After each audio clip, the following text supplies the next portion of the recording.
Wiring diagram बनाया गया है और किसी भी रेफ्रिजरेटर में वायरिंग के लिए आपको उस रेफ्रिजरेटर में कंप्रेसर, लैंप,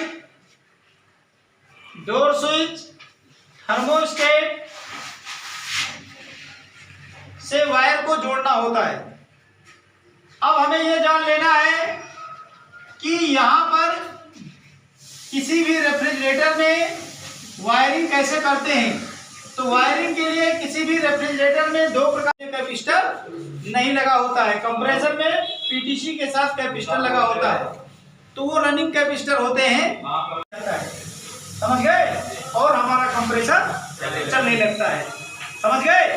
मेन लीड का एक तार होता है जिसे हम कहते हैं न्यूट्रल अर्थ, बॉडी अर्थ। बॉडी अर्थ को कंप्रेसर की बॉडी से या फ्रिज के कैबिनेट से या फिर थर्मोस्टेट